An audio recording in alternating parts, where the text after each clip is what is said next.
This is James Arnold Taylor, voice of Obi-Wan Kenobi. Welcome to a more civilized podcast. This is the podcast you're looking for. You may not go about your business. Stay here, listen, and then move along. Hey there, listeners. Welcome to another episode of a more civilized podcast. It's me, Kyler. And me, Chris. And I'm Ross. Hey, Ross, you totally screwed it up.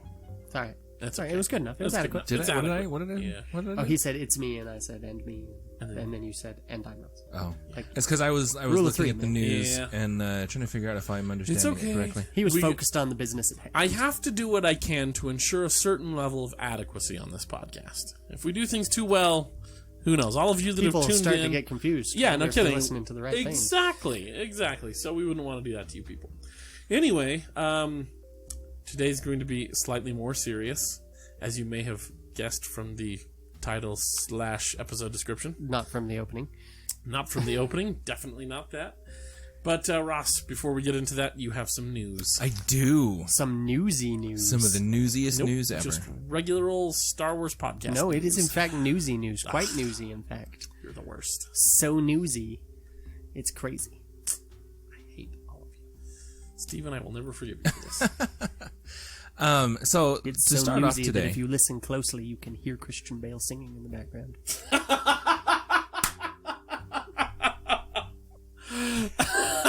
Well played. Newsies. Got it. Yeah, there you go. Got it. That is not a movie that's regularly in my mind, and so it took Ross me a minute doesn't to like get there. chick flicks or musicals, so, Yeah. I'm not surprised that took him so long. I'm a little floored, by that sentence. Like, that's not a movie that's regularly in my mind. I'm sorry, what? Sorry. You don't routinely sing. He's not the king of New York. Open the gates and seize the day. I, in fact, have never seen the movie. Don't. It's okay. Sorry, what? Never. You're seen not it. missing anything. I've never seen It's Newsies okay. No, in any form. that's okay. I was obsessed with Newsies when I was like 5 or 6 years old. I watched it just basically on repeat constantly. If you want a good Christian Bale recommendation, though, that not many people know about, his first movie ever is Kenneth Branagh's film adaptation of William Shakespeare's Henry V. Oh. He's the main young boy who gets cut down by the French knights in the Battle of Agincourt. Anyway, really sad. He does a great job. He has some lines that are hilarious now that I'm an adult and understand them. Anyway. So back to the newsy Yeah. news. You ready? We ready for this finally? Yes, Are we? I am. I love Every the time newsy news. every time I ask that, I'm like, Give me "Hey, the let's newsy move news, on." Ross. Every time I start, you guys go to interrupt. So today we're going to start. By interrupting Ross. I was There gonna say, it is. you can't prevent it. Like Yeah, you can't just do it. avoid it. Just go on. We're inevitable, Ross. Thanks. Make Thanos and Agent Smith look like pansies. It's true. So to start off our newsy news today, we're going to start off with probably one of the most wholesome things you've seen, especially in the Star Wars fandom, for a long time. So, a fellow by the name of, let me find his name, Brian Altano, who incidentally was a former video person for IGN, tweeted that about his daughter's names for Star Wars characters. Oh yeah, that was cute. So, she's 20 months old, loves Star Wars, and of course, being only that old, does not exactly have all of the, elocution Yeah. that the rest nice. of us do. I got there. So, he posted an image with a bunch of Star Wars characters and how this daughter says their names. Rey starts off as Ree, BB-8 is Bibby, Yep. Luke is Goop, Han is Ham, Yum. Finn is Pen, Jabba, That makes sense, though. F's and P's, Yeah, they're yeah. linguistically related. yeah, Jabba is Dadba. Better father loves that. Dad bod. That's right. R2 or R2D2 is Arditu. R2. Yeah. I like it. C3PO is Poyo. P-U-Y-O. yeah, P-O, P-O. P-O. Yeah. Pio, Pio. Chewbacca is Bok. Maz is Maps. Leia is Yeah. And Star Wars is Dawaz. Dawas. So, That Because Disney rakes in them dollars. That post, of course, made the rounds. I actually follow him Just generally. on Twitter just in general. Yeah, so I saw this live. But it eventually made its way up, all the way up to Mark Hamill himself, who responds on Twitter, "You're never too young to be a Dawas fan. Please hug your 20-month-old daughter for me. Always love, Goop." Aww. Yep. It's all just so adorable. Similar story from me. Just today, I was watching Clone Wars Season 7, and my wife was like, "I'm going to get in the shower. You hold the baby. Got it. Can do." And so we're sitting there watching it, and I know it was totally coincidental, but I'm going to pretend it wasn't. So we're watching the episode where they actually rescue Echo. And right when they start, like, disconnecting him or whatever, my little teeny baby, she's not even 1 year old, turns and looks up at me and goes, "Huh." And I'm like, "That's right. I know, right? They're rescuing Echo." And then she looks back at the TV. Maybe she just likes to make you gasp. She does. I had a nice moment with my 3-year-old the other day where I was walking past the restroom. He's in there. I can hear through the door. He's sitting on the toilet just going, bum, bum, bum, bum, bum, bum, bum, bum, bum, bum. He likes to sing on the toilet. That is awesome. And, you know, if was you're going nice, to take command of the situation, that's not a bad song to do it to. Yeah, yeah. That's awesome. Yeah. I've also caught him singing "Let It Go" and "Into the Unknown" on. I'm not going to lie, though. Those are all appropriate. I'd be lying if I said I hadn't whistled the Imperial March while in the bathroom or in the shower. So, you know. I'm now, especially because Kyler's wearing this red shirt, I'm envisioning the gif of Elmo on the potty. The dancing Elmo. Yeah. Dun, dun, dun, dun, dun, dun, dun. Okay. Anyway, moving on. Big announcement for the month. For all of you Episode 9 fans. Who? Oh, Or self... I made myself sad. yeah, or self-flagellating completionists like myself. And myself as Oh, well. you're gonna really, guys? Yeah. I might still wait for like a full anthology type set. They're but, coming out with one at the same time. Is this released? Best Buy, I believe, will have all of them. You already own the other two. I hadn't Why heard would you that. need the- I Oh, like no, to they're have... doing like a 9-movie Yeah, but I already box own set. them. Yeah, I know. Well, and it would be just get rid of those ones and keep the new Blu-rays. It depends on the But- special features. True. That is true. There are considerations. Anyway, what we're talking about is that it has been announced that Episode 9 will be releasing on digital and Blu-ray this month. The digital release was March 17th. We only have it marked here with the one because I believe the physical release was like a week or two later. Yeah, I think it's like the 22nd or 25th or something. Yeah. And if what I read was correct, the digital release will also include Disney Plus. So, there you go. Really desperate to get people to buy that, are we, Disney? Actually, I'm kind of surprised that it's going up on Disney Plus at the same time because I would think that they would want to build physical sales before they did something digital. But I don't know. Well, I don't think it's uncommon for to release on the streaming. That's fair. it just seems, I don't know, it's just an interesting choice. Yeah. But I can speculate. I don't know. yeah. Yeah. Anyway, moving on because that's all that really needs to be said about that. Oh, well, I mean, and also there's what Steven posted in the Facebook group recently about apparently, possibly the Blu-ray release will not actually have any special features. To Yeah. speak of. Yeah. Or at least not some even, of the Yeah, ones as far you as we come to know, there's expect, not even yeah. a director's commentary. So. Yeah, no deleted scenes, no I'm director's commentary. happy for that, though, because as you have said before, Chris, and it remains true, literally every single instance of them trying to explain something to make it better only makes it worse. Yeah. So, no director's commentary, I'm going, good. No Maybe more, yeah. we've hit of course, I'm joking myself, maybe we've hit a floor on this. Maybe we've hit the bottom of explanations and they're just going to call it a day. Well, and to be fair, most of the recent explanations, which I think we're covering in the next episode, they're all. It's just the book novelization came out. It's yeah, not like the book it's not novelization explanations. came out and made things worse. Yeah, it did. but- Palpatine's son was a Okay, well, yeah. Well, Palpatine- is it in this news? No. We'll discuss that next week. Tune in to hear us rant about that. But I actually don't really have many strong feelings about it. It's just sort of like meh. Yeah, at this point, it's I mean, all whatever. more You know of what? Rise of Skywalker will never be a good thing. I'm and actually- can leave it at that. I'm more okay with the Palpatine clone thing than I am with Palpatine surviving because of the Chosen One continuity, bringing balance to the Force if Palpatine never actually died. I mean, it still didn't even actually fix it, but I mean, it's better than what it was. Anyway. With the Blu-ray not having a lot of these extras, I mean, it kind of lends a little bit more credence to some of the rumors that we were hearing with, like JG being upset with Disney, which was all just rumors before that we don't know, but it does seem to fit. So I'm almost wondering, I didn't actually look up a source on those, and so I don't know if it is a credible thing.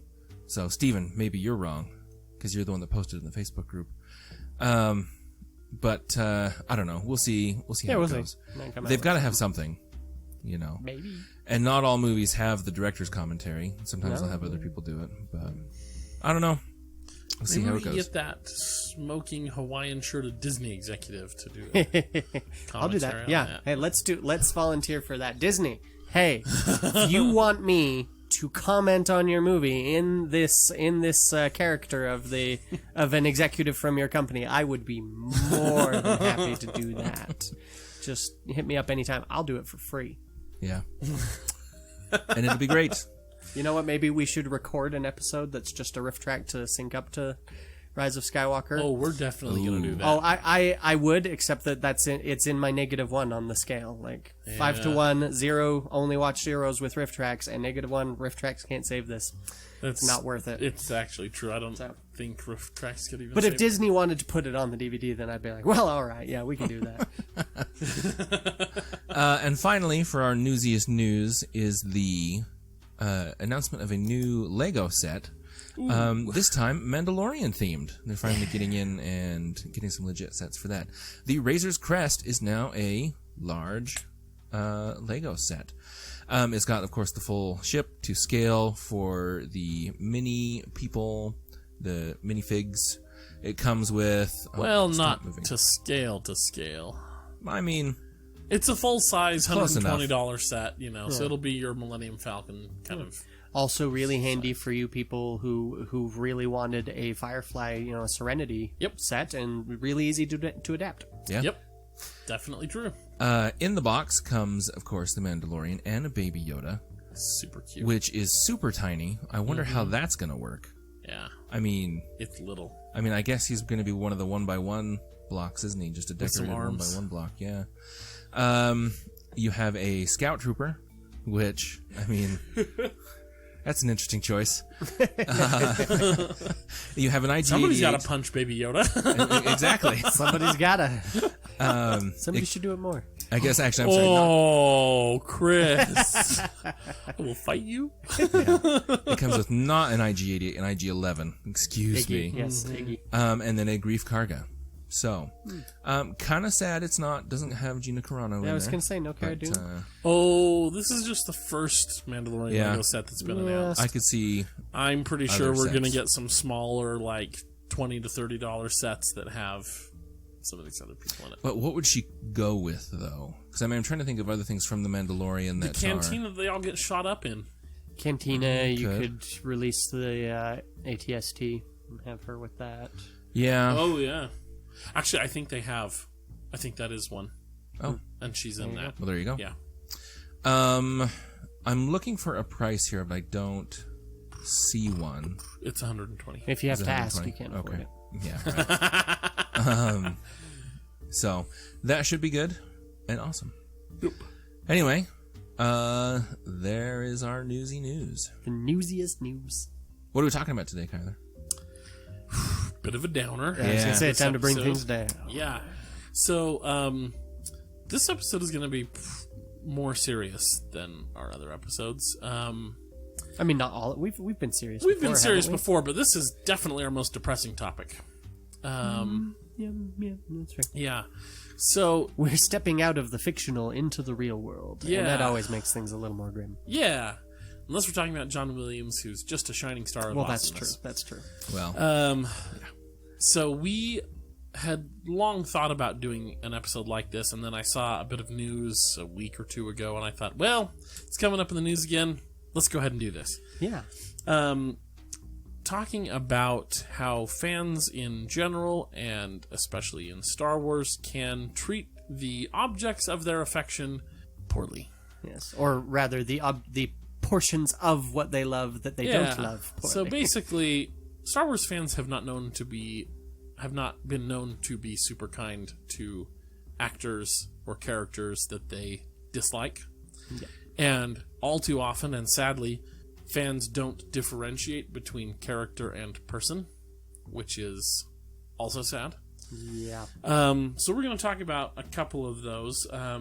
What kicked this off was an article that I saw from Jake Lloyd's mother giving an update on his schizophrenia, which I didn't realize he even had been diagnosed with. Yes. Which is really, really sad. And so I went and did some brief research. So I've got a little bit of facts here. So he quit acting at age 12 in 2001. Star Wars Episode 1 came out in 1999. So he would have been 10 at its release, filming for a year before then. So he's 8 or 9 years old when he's filming Episode 1. Turns 10 when it comes out, and the fledgling internet unloads all of its worst toxicity right on a 10-year-old. All of us that are our age, pretty much, or older, will remember how much everything was negative to him. Like, I can't remember anything positive being said about him. I'm sure there was, but thinking back to that era, all I remember seeing on the news was news anchors and people going, well, you know, Star Wars is great. This kid wasn't so great. That's about as diplomatic as it ever got. Everywhere online was terrible. Even among, kids at school and stuff, it was like, yeah, Episode 1 was pretty cool, but that kid was irritating. Yeah. I didn't get that so much, at least not that I remember. But the only positivity that ever came out of that was that some people were able to recognize that he was just a kid. Yeah. For a kid's performance, it wasn't bad. Well, and it doesn't help that it came out at just right around the same time as The Sixth Sense, and so I remember that being my thing. Where I was just like, seriously, in a world with Haley Joel Osment, that's what we got. Well, and especially because the rumor was, and I didn't think to fact check this, but I'm pretty sure it was true, is that Haley Joel Osment wanted, he had auditioned for the role of Anakin, and Lucas was like, nope, too famous, I'm going to go with my rule of picking nobodies, let me get Natalie Portman, who's not really done anything. Yeah. Let me get this Hayden Christensen guy, who's not really done anything, Yeah.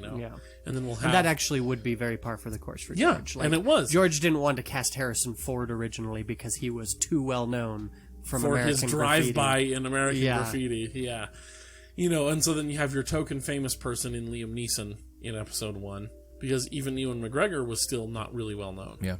Liam Neeson was about the only Liam Neeson and Samuel L. Jackson. Yeah, Samuel L. Jackson. No, but he was he in? Oh, he was. Briefly, he was briefly in number 1, and he Chambers, basically went to George Lucas and was like, "Let me be in here." Yeah. And then you don't say no. And you had Ian to Samuel L. McDermott. Jackson when he is bearing down on you. And then you had Ian McDermott as well, but that was because you had this wonderful opportunity to get the same character who played the Emperor playing. But even he himself, after Star Wars, didn't really do much of anything, right? Yeah.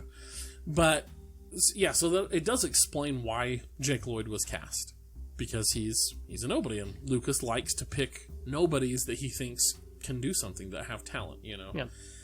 And this is going to lead into the next person we talk about too, but Lucas was, it's widely known that Lucas directed the actors to act so poorly in those prequel trilogies. It was be more wooden, essentially, was his stage directions. Yeah. So for a 10-year-old kid to be told by George Lucas in a Star Wars movie, no, act this way, how much blame can really be placed on Jake Lloyd's shoulders?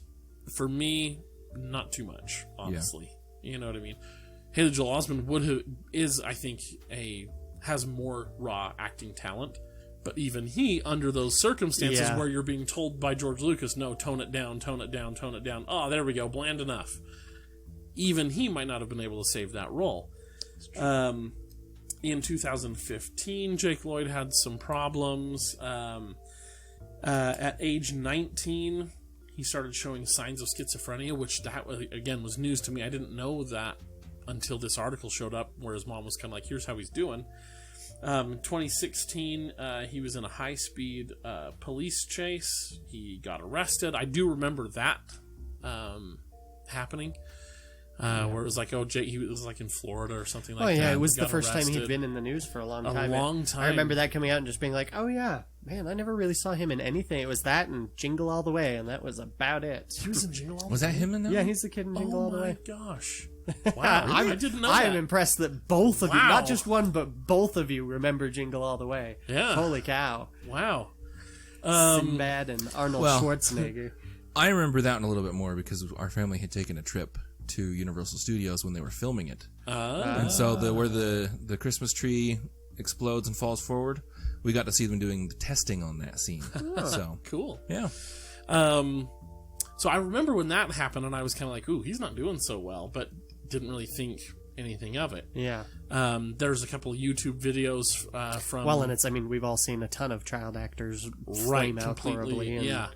And a couple of years before that, there's some videos on YouTube of Jake Lloyd being approached at conventions and stuff, and people are trying to ask him about Star Wars, and he is just like, leave me alone, don't talk to me about it, and just kind of flips out on him. Don't talk about Star Wars. And everybody puts up the video, and they're kind of like, geez, look at Mr. Touchy here, flipping out for no reason. All I did was ask him about Star Wars that ruined his life. You know, and it's like, guys, it's really understandable. Yeah. With how, because think, as a 10-year-old, when the whole world turns on you and says, you did a crappy job at this thing that you just tried to do. Yeah. Well, and I mean, it doesn't even have to be the whole world, you know? It's like the amount of harassment that just a few people can heap upon one person is nasty. And it was not just a few people in his case, in most of these cases, or in any of these cases, really. But, yeah, I mean, and that's hard on anyone. That's hard on a grown person, especially a kid like that. Yeah. When you're just like, oh, wow, I get to be in Star Wars, I get to be an actor. I mean, what kid didn't want that? Yeah. So that, and then this article comes out just a couple weeks ago, where his mom is kind of like, yeah, he's in treatment. It's not, basically the summary is it's not going so well because his flavor of schizophrenia makes him think that there's nothing wrong, and so then he resists taking medication and going to get help and stuff. So like the Lloyd family is trying to work on it. He lost his sister a couple years ago in like a car accident or something like that, and that obviously is not super helpful and stuff. So he's had a rough time, and of course anytime his name comes up, people are like, oh yeah, that kid who sucked it up in episode 1. Which is really sad, and I mean, all three of us understand being passionate about something you enjoy. Whether it's Star Wars, or in my case, like Critical Role, or writing, or history, or animation, or like whatever you're passionate about, like I get it. I get being passionate about it, that things are important to you, that you want things to go a certain way, because everybody thinks their way of thinking is correct. If you didn't think your way of thinking was correct, you wouldn't think that way. Generally speaking, some willfully ignorant people out there. Yes. Or some people who can't help it. Yeah. But yes. But it's really sad to see people pile on like that. Yeah. And it's just, it's a real bummer to see his life destroyed by people who ostensibly love the thing he worked on. Yeah. And that is one, the thing with Jake Lloyd is it's often one of those things that didn't really get much press. It wasn't like a lot of the other people who have dealt with a lot of harassment. It's been in a time when the internet is more prevalent and more well known, and so it gets seen and documented, and everybody knows what's going on and commented on instantly too, because social media is a thing now, and so you instantly get just like, wow, look what these people are posting and look what they're going through. Whereas with Jake Lloyd, he just kind of went through it all pretty alone as far as these things go. Like, I would hope his parents were there in some shape or form. But yeah, growing up with that and just dealing with that, probably a good chunk of what he was dealing with was face-to-face interactions with fans at events. Yeah. And that's even worse. Like, that's when you've got people showing up face-to-face to call you names or something. And I can't even imagine doing that. Like, we'll talk about her a little bit later, but like, were I at, say, Star Wars Celebration later this year and saw Kelly or Marie Tran there, I wouldn't go out of my way to talk to her. don't particularly enjoy the character of Rose.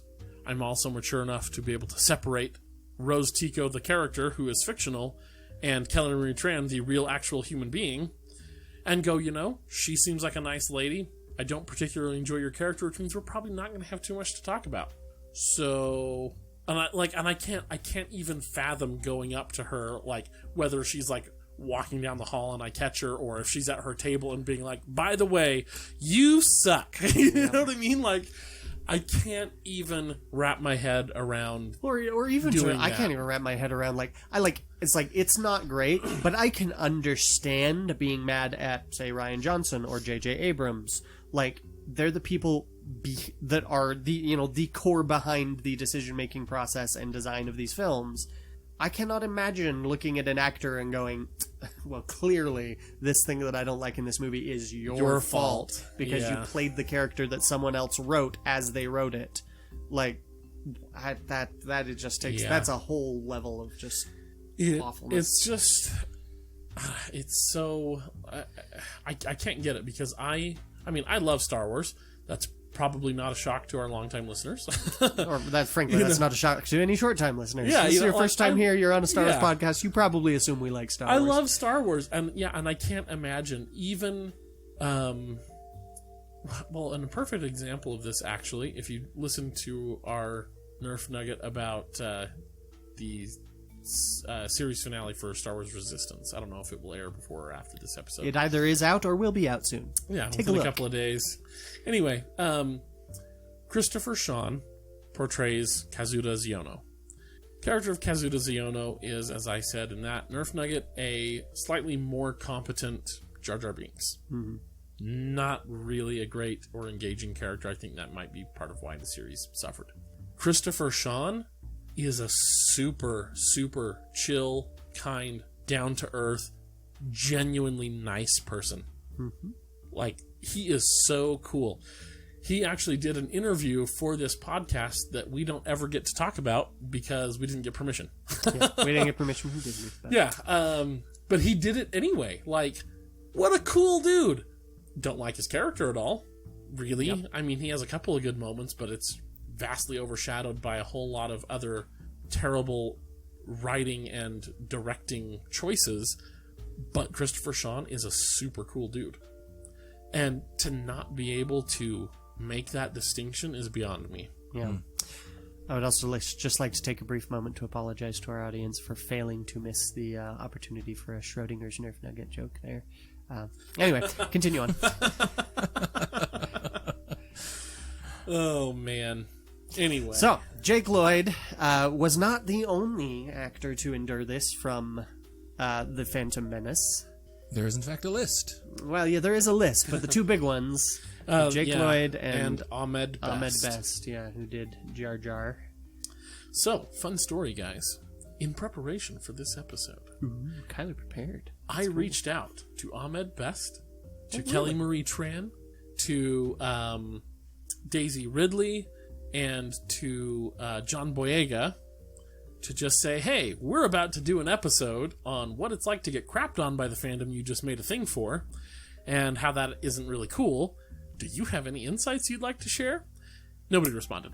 Got our hopes up there. I know. But yeah, But if they do, we'll let you know. Yeah, to be fair, I'd imagine that's not something I'd want to talk about in their position. Yeah, especially at this point after years and years of... Yeah, and part of what brought it up is Ahmed Best had just posted a thing where he was like, 20 years ago, I was considering suicide because of how the fans treated me. Yeah. Now I have a son. I'm at the place where I was thinking of killing myself, and like, this is a great reminder to be like, holy crap, life goes on. Life is awesome. You can get over it. I wouldn't have my son if I had. Like, I'm so grateful to still be here, which is completely awesome. Yeah, like, so glad. freaking so great. glad that he's at that point now. And that's awesome. And like, genuinely glad that he is still here, that he has a son that he loves, who presumably loves him right back. Like, awesome. Super glad that he has healed in that way. Well, even to the point that he's even doing Star Wars again. Yeah. Not only making appearances, but also that game show thing they're going to be doing on Disney Plus that he's going to be hosting. So yeah. And so like, and that's an awesome, it's unfortunate that Jake Lloyd has not been able to recover or deal with it in that way.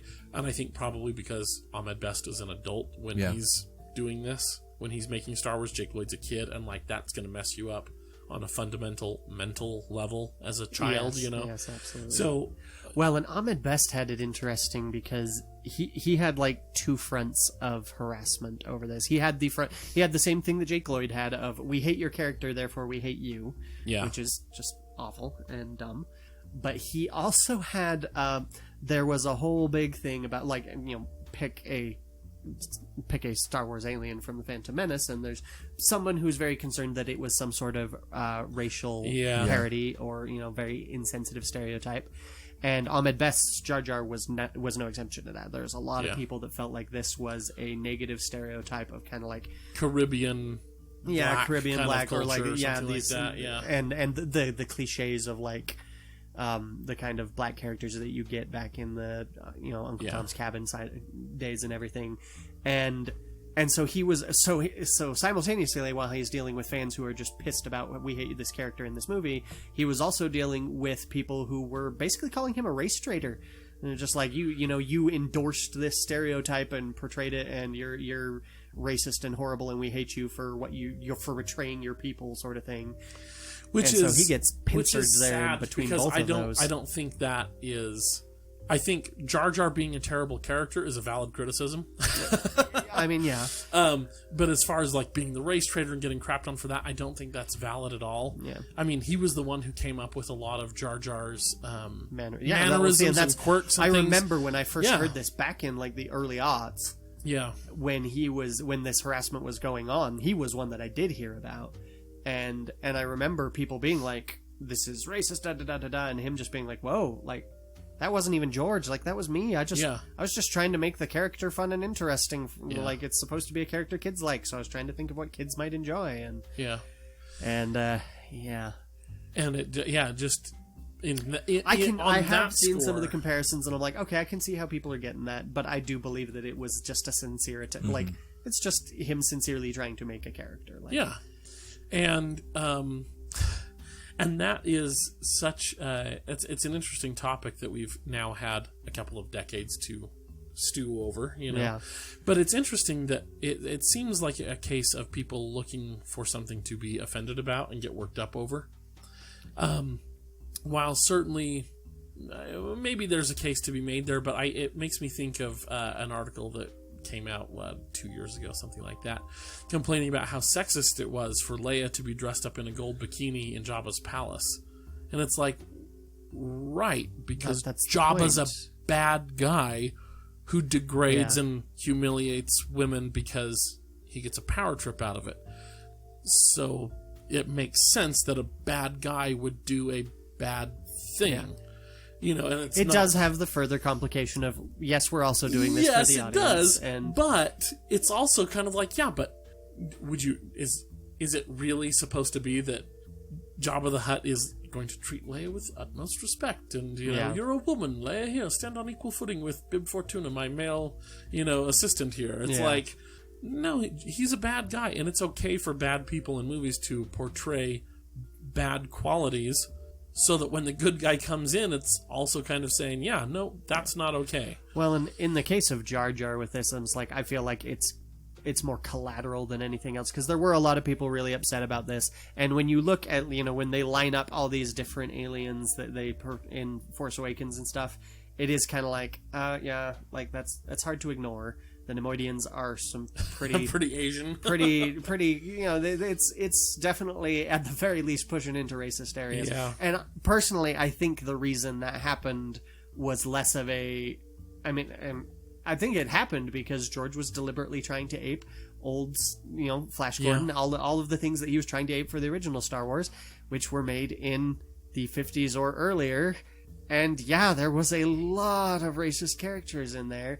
I feel like he was trying to make something that felt like something he loved without being fully aware of the fact that some of the things about that were not really were not good. I also wonder if it's maybe putting the cart before the horse. If you look at how the Nemoidians dress, their costuming, it's almost like male geishas or something like that. It's, you know, a lot of flowing robes, kind of an Asian feel to it. And I wonder if he, like, to say that George is going, I need characters that have a super strong Asian accent. Go make a character that would fit that in looks. Or does he sketch out some aliens with some cool robes and he's like, oh, you know, this kind of has like a Japanese feel to it. Oh, well, what if they had an accent? Yeah. You know what I mean? And I could see it being more of a just like, well, let's make them Japanese, and then a lot of people going, George. Yeah. Because what I don't think... That's not the way to portray Japaneseness in science fiction. But what I'm saying is I don't think George Lucas is going, oh, no. You know what this movie needs? Some blatantly racist Asian characters. Well, can props and costuming get on that? Obviously, no one's really doing that most of the time. But also, I don't think it's even so much of a him going, like someone going, George, this is kind of racist, and him going, oh, who cares? I highly doubt it was ever brought up to him. Yeah. I would wager that he was just like, hey, let's just do this, it'll be fun.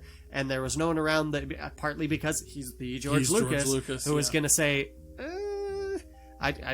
I think it's fully possible that a lot of people were just like, yeah, sure. You know, it's like Ahmed Best is just sitting there like, because Ahmed Best, I remember him saying stuff along the lines of just like, okay, I can see where you're coming from there. Like, that's not what I was trying to do. I did not see it. Yeah. And that's the thing is like, if Ahmed Best, who is a black man playing this character, didn't feel like this was a racist character, I would wager that it's pretty likely that no one came to George Lucas during this production to say, hey, this is a racist character. Well, and that I was going to say this as well. I mean, we were the target audience for that movie. Yes. You know, like we're of that age that we were in that age range that it was specifically geared towards. Mm-hmm.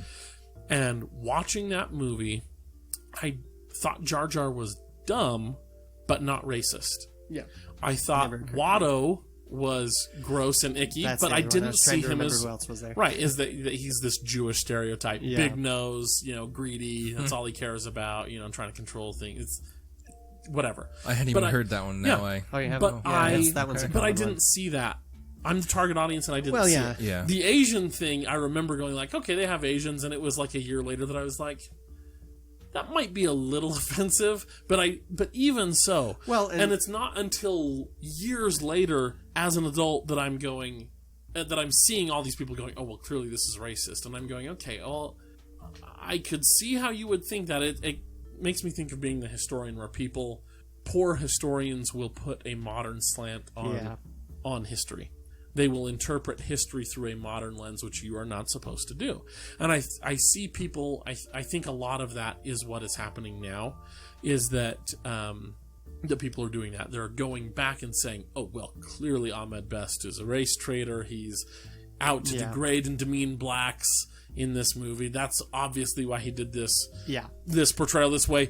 And the article's written in 2017. Yeah. You know, it's like, really, though, was it? You know, and I would say the counter argument to the you know, we were the target audience and we didn't notice. It's like, well, yeah, but that doesn't excuse an adult putting that in front of people who aren't going to recognize it and making them comfortable with it.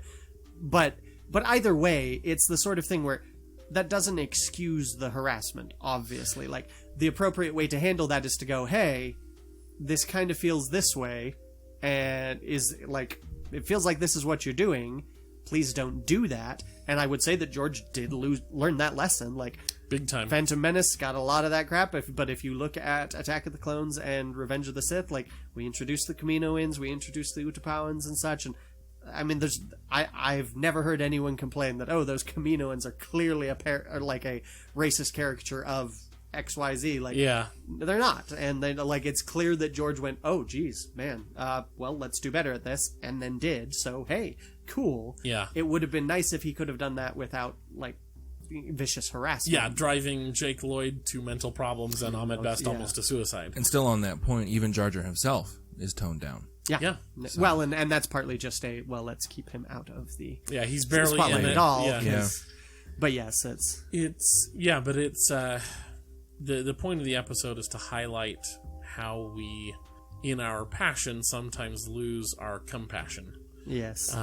In our love for Star Wars, and while Star Wars, as we have pointed out many, many times through many episodes on various topics, has a lot to criticize and to critique. you can do so in a way that is not going to, make people suicidal. Yes. And I saw a thing on social media. It was on Twitter a while back, just a year or so ago. It wasn't that far, but it was basically someone that was like, just someone rewatching Clone Wars in preparation for for season 7, and just going like, wow, yeah, like, it's funny rewatching Clone Wars now. You got some episodes where Ahmed Best is voicing Jar Jar, and you've got some where he's not, and yeah, it's just not the same when it's not Ahmed Best. Like, I mean, for all that I've never been crazy about Jar Jar, like, Ahmed there Best is a Jar Jarness. like, to yeah, it. well, and it's Ahmed Best does Makes a good that job of character, making him more endearing than he might otherwise being. And Ahmed Best had commented on this and was just like, "Hey, thank you so much." Like, it was just like, yeah, that's when I left. The reason I didn't do those for those episodes is because I was just not in a place where I could. And this other voice actor is a friend of mine. He covered those, and I think he did a great job. I really appreciate him, but it does warm my heart to hear someone appreciate my work. Yeah. And it was just like, it was simultaneously like, oh, that's nice, and oh, you poor man, Yeah. like that you had to, that this little thing is so nice for you. And yeah, it's just sad. In the original series, I can't really think of anybody that got a lot of harassment for the characters that they played. not that I Not that I could think of off the top of my head. Not in the way of harassment. They had their own fan interactions, but none of it was really negative. but not like what we're talking about for this episode. yeah. So then we get to the sequel trilogy, where it Well, seems... and I mean, I would say Hayden Christensen. Oh, yeah, got Hayden a fair Christensen, amount of that's it, right, too. yeah. He didn't get it quite as bad as the other two. I think partly because the movies that he was in weren't quite as reviled Right. as Phantom Menace, and also weren't quite as unexpected in their lack of quality as the Phantom Menace, because they were preceded by Phantom Menace. That's probably true. And I mean, maybe also partly because he was a adult white male, and Ahmed Best was not, and Jake Lloyd was a child, and so an easy target, but especially because this was at a time where you had to go up to them at a conference to really harass them, and so I feel like there's a lot of the people that are gonna do the harassing are gonna be more comfortable doing that to a child or to a black man than they would be to a adult white man. Yeah. So And again, his harassment also happened in an age largely prior to the internet being really a thing. I mean, yes, it's there, but it's not like it is today. No social media. yeah. Well, you had the early versions of social media. You had like MySpace, right? and But you it wasn't had- as direct as Right. I'm going to tweet this at you directly, and you're going to Yeah. see it the next time you open up Twitter. Yeah. And You know what I mean? it was still very much I see what my immediate friends post, and that's about it. And if they really, post it I mean, to back me. in the day, it was like Star Wars fan forums Yeah. that you'd have to go to really see a lot of this stuff. And then occasionally, when it got bad, And- news channels would report Also on it. in that era, I did when we did our publishing history episode, when we talked about the publishing of Star Wars books through the years, I did go through looking up, like I was looking for some clarifications about this, that, or the other, and I found old Star Wars fan forums, like the fan forums for the books from like the year 2000. Oh yeah, and there's some nasty crap, and that a lot of the authors had to deal with. Yeah. A lot of and hopefully most of it wasn't reaching them directly like it would now and does now. But but I feel like though, people would do back in those days like we do now. Every so often you Google your name or you Google something you've done. Yeah. So I'm sure they at least got enough of it. yeah, or someone in that those days. would do that and be Yeah. like, oh god, Did you see this thing? Yeah. Some well-meaning mother's like, oh dear, did you see this? It's like, Mom, don't bring that to me. No, I don't want to see that. No, I didn't see it, and thank you now. Yeah. Let's talk about Daisy Ridley. Well, I just wanted a little bit more on Hayden Oh, Christensen. okay. Yeah, go ahead. Just a little bit more of his back and forth. I mean, I don't, as far as like what the harassment Because he he got, mostly was fine. quit acting. He did. Surprisingly, I was just looking that up just now. No, he still does a movie about every year, every other year. Yeah, but they're like really small indie stuff. He did Right. one Jumper, which got a lot of crap. I own it. It's not bad. Yeah, it's not a bad movie. It's It's an entertaining. interesting idea. Yeah. I got it in the $5 bin. I'm not fond of Jumper. I'll just leave it at that. But I don't blame Hayden Christensen for the flaws of Jumper. That's Sure. That's not the problem here. No, but it's an interesting idea, and I think he does well in it. Yeah, he's all right. You know, like... Broken Glass is one to pick up with him in it that is excellent. I've not heard of that, but I will definitely... And see, that was the thing, is I was just scrolling through his IMDb, and I had heard of Jumper, of course, the Star Wars. Yeah. But there was basically nothing else on that I was familiar with. I saw that just now. But he's been doing stuff even up more recently. But I also want to talk about how he seems to be in a better place because he's started doing Star Wars stuff again. I mean, whether it was or wasn't in preparation for Rise of Skywalker, I mean, he was in pictures at Galaxy's Edge. He was taking his daughter. You know, he and Ian McDiarmid did that thing where they went and visited a children's hospital, and it was freaking adorable. Yes. And just the fact that, I mean, they're now associating their names with the franchise that they rightfully so might hate. You know, it is encouraging. It's nice to see that things have gotten better. One thing that I saw during and now after the sequel trilogy, yes, the trolls came out in droves. Yeah. The hate was definitely there, but there was a concerted, conscious effort, it seemed, to be like, hey, you guys are having real problems here separating characters from people. Quit that. But also, let's shout out the characters that we love. You know, here's some love for Kelly Marie Tran. Here's love for Daisy Ridley. Here's some for John Boyega. You know, like, there seemed to be a conscious counter movement to the hate. Yeah. Which I was like, okay, thank heavens. Yes. Thank heavens. You know, because again, like we say often, you know, Star Wars has its problems and we'll poke fun at it. I mean, we have whole episodes devoted to that. But we also do genuinely love it. And I don't think the three of us have ever lost sight of the idea that these actors are also people. Yeah. And, you know, I can't think of any time that any of us were like, by the way, Daisy Ridley, go kill yourself, or something like that. You know what I mean? No, I think we would remember. I think we would remember, you know, because, and again, even my vehement dislike for the character of Rose Tico. I mean, go listen to those Last Jedi episodes, especially that first one. I rail on the character for a half an hour at least, but I made a point directly and pointedly at the beginning of that rant to say, this is not a rant on Kelly Marie Tran. Yeah. She was handed a script. That's what she had to work with. My problem is with the character and the people who made her. And, you know, here we go.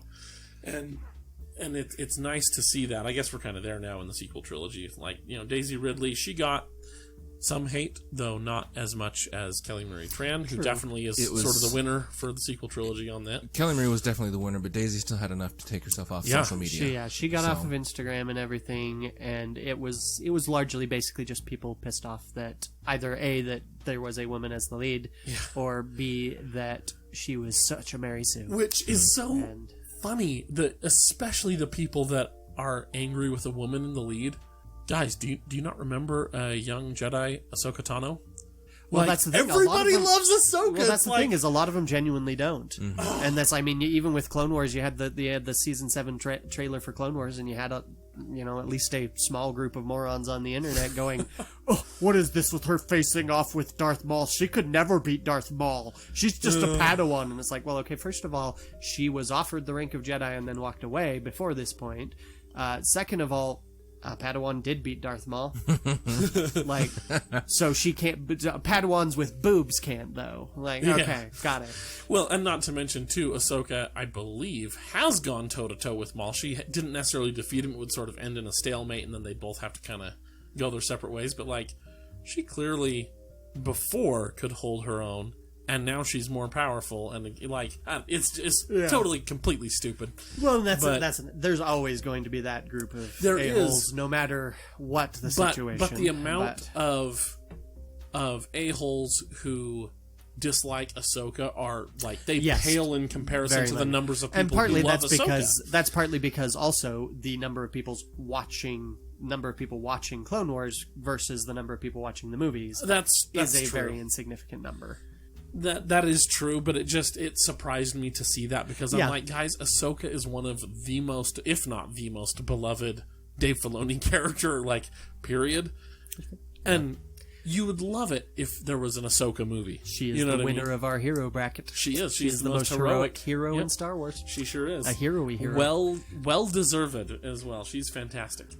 But it's just just incredible. And then of course Kelly Marie Tran just got eaten alive. Yes. The poor woman. Literally everywhere. In person, online, if there was a way to reach her, she was getting hate mail. Yeah. It was really nasty.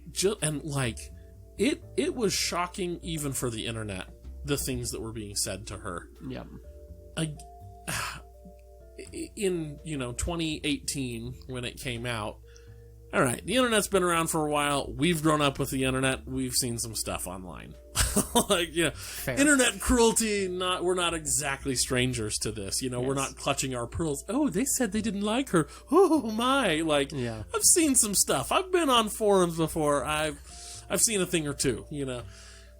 But the things that were being said to Kelly were unbelievable. Yeah. Vulgar, absolutely vitriolic hatred. Yep. That was totally beyond the pale. Yeah, she was getting death threats and worse. All sorts of threats of various We don't want to sorts get of- too graphic, but it was the nasty. worst things you can imagine. All of it was said, and then some.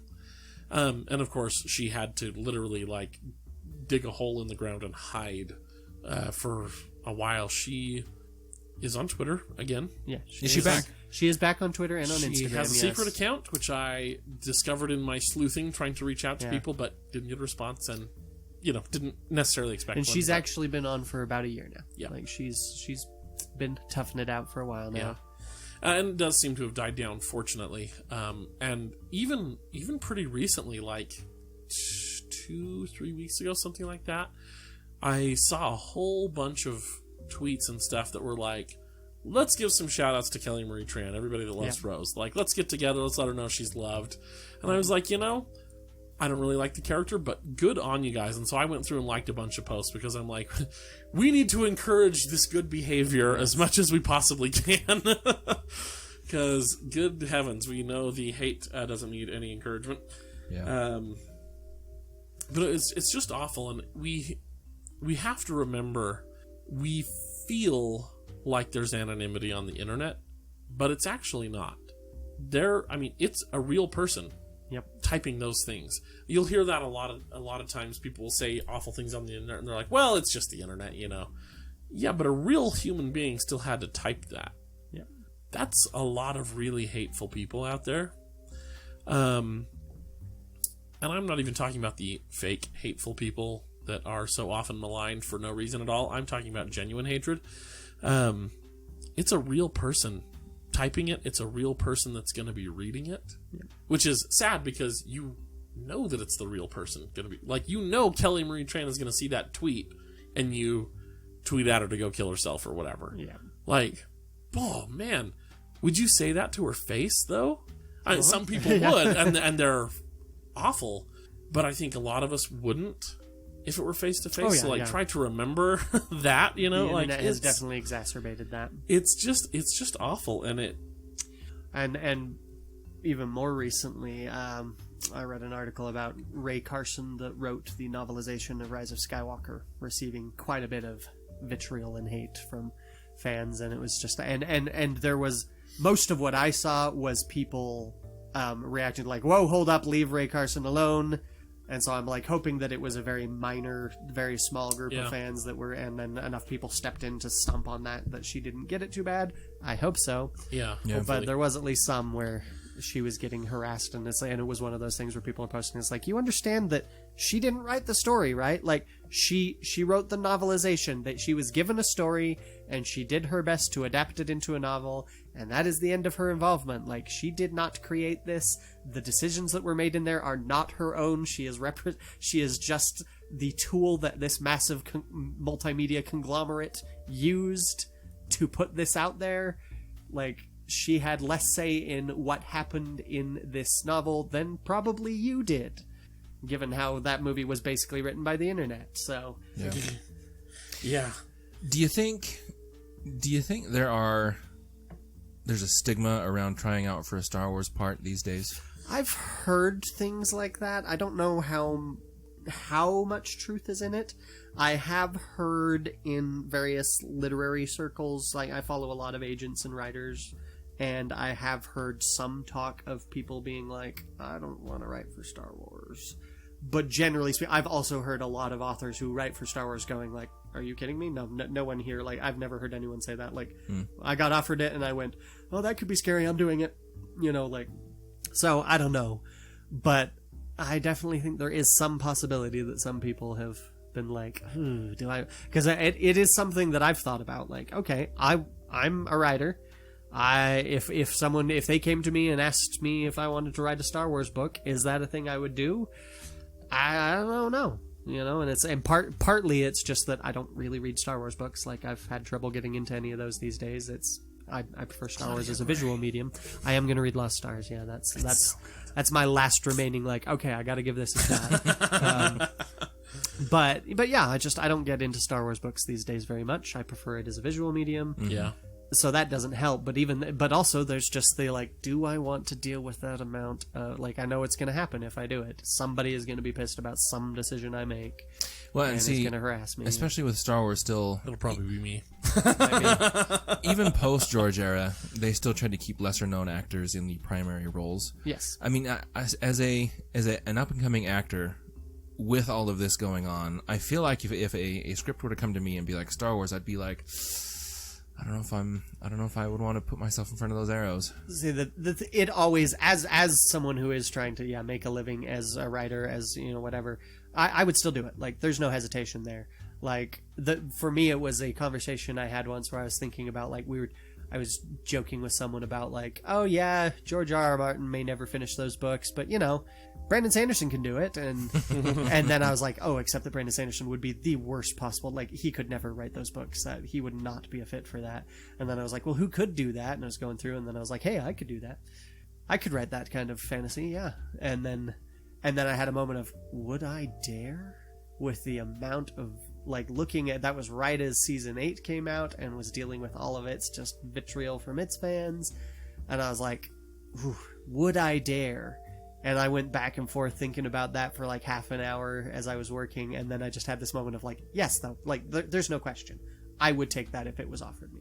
Just period, hands down, no question. If I had the opportunity to finish off Game of Thrones for George R.R. Martin, I would do it in a heartbeat. Yeah. And the same applies to Star Wars. I don't even read Star Wars novels that much.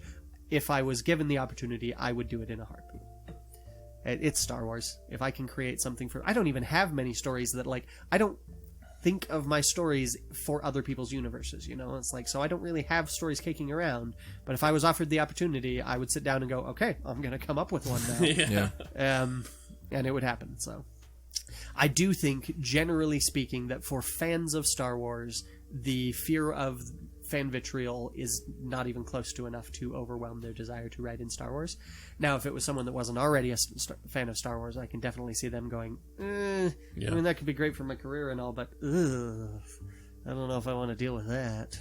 So, who knows? Yeah. But, I mean, for some, they still did. Like, the guy who took over reshoots and writing for Rogue One, I forget his name, he doesn't like Star Wars. Oh, really? Yeah, he was on the record as, I don't like Star Wars. And that was his writing. Rogue One was his attempt to elevate it. It's like, we need to make Star Wars into something better, and that's what he feels he did. And I'm like, you know what? The funny thing is here, I feel like if I had been given Gareth Edwards' original vision for this, it would have been great. I feel like, I don't know, but anyway, that's a dead horse. But yeah, I mean, I definitely think there's a possibility that if fans don't overall, just if the average amount of fan kindness and politeness doesn't raise, obviously we're never going to get rid of all of those people completely, but if on average it doesn't get better, yeah, there's definitely a possibility that it could reach a point where more and more people are just like, you know what, no, I'm done. I'm not gonna touch Star Wars. Which would be a little bit sad. Yeah. I don't think we'll actually get there, but I hope not. Yeah. It also depends on what Disney does with Star Wars in the coming years and how well they definitely need someone to sit down and go, okay, let's figure out what we're doing here. But yeah.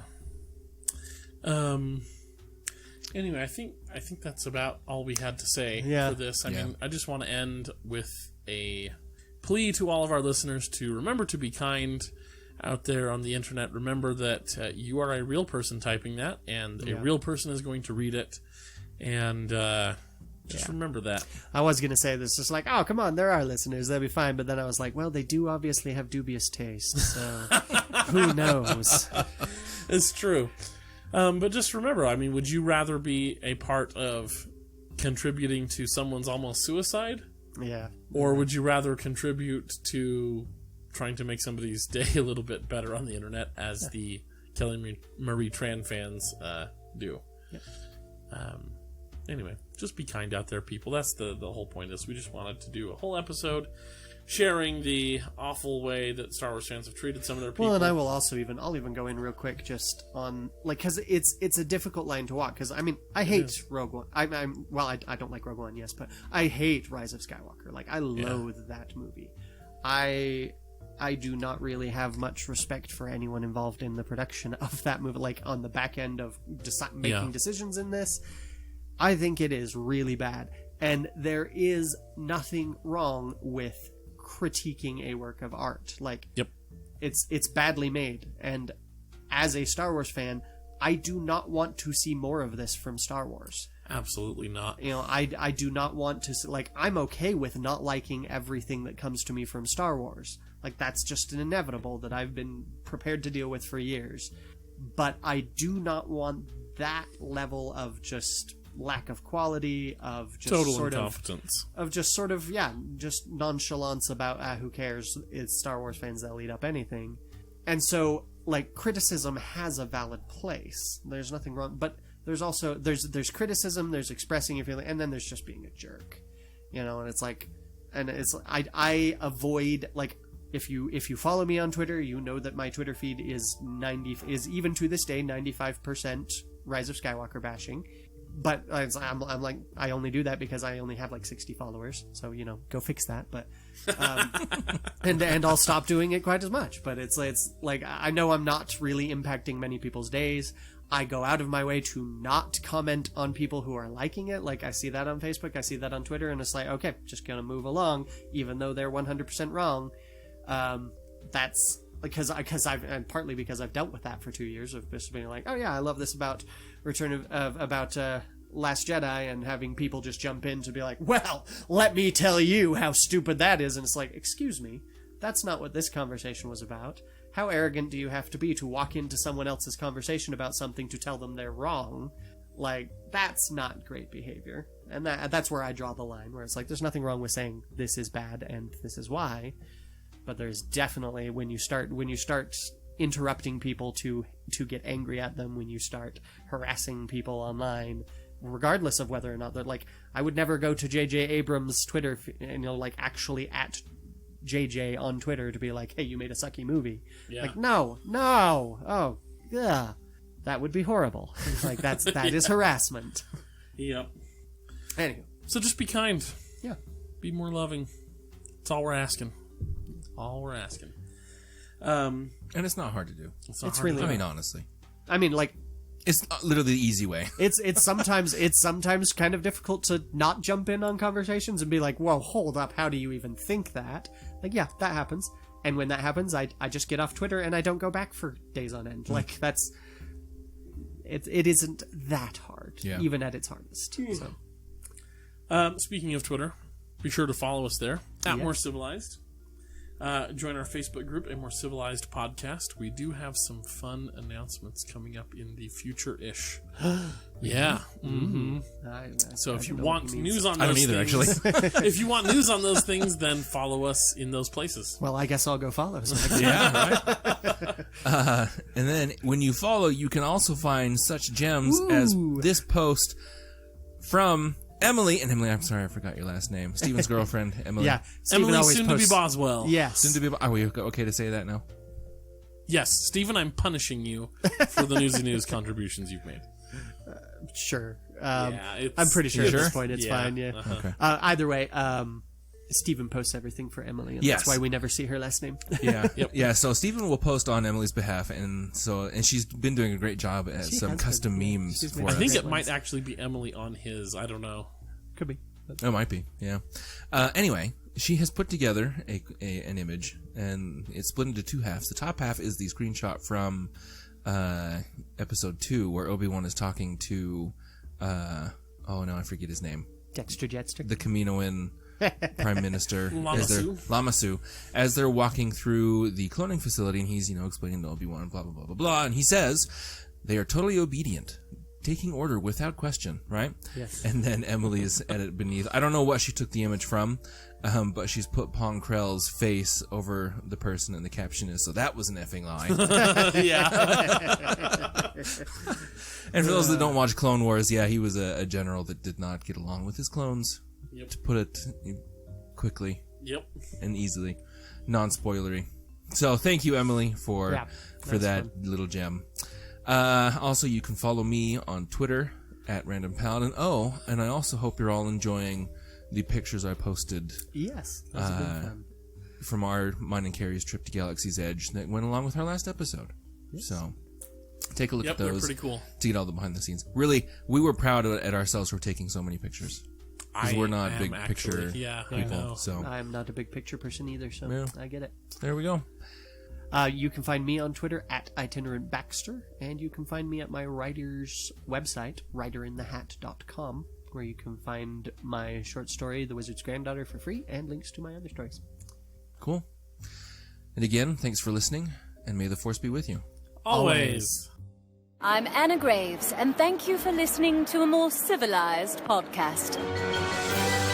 Only could save her. All right, I did my moment of silence. You want to do yours now? Yeah, sure. Okay, that'll be... I can do this all day. You really can't, though. We got to get recording. Look at how polite I was. It's just as well, actually, because if we had done it earlier, then Admiral Ackbark would have interrupted with spelling. With the bell. There, so. That's true. That took all my willpower. You guys have no idea Yeah, what a Kyler was habit literally it is. sitting here trembling, like with the effort of keeping his mouth shut. It's such a habit, though. Whenever Ross says "candied moment of silence," it's like, okay, start making irritating noises. It was the first thing I can do to be obnoxious. I like to be silent until we're almost to the point where it was a long enough moment of silence. Then ruin and then right at make the end. noise. Yeah.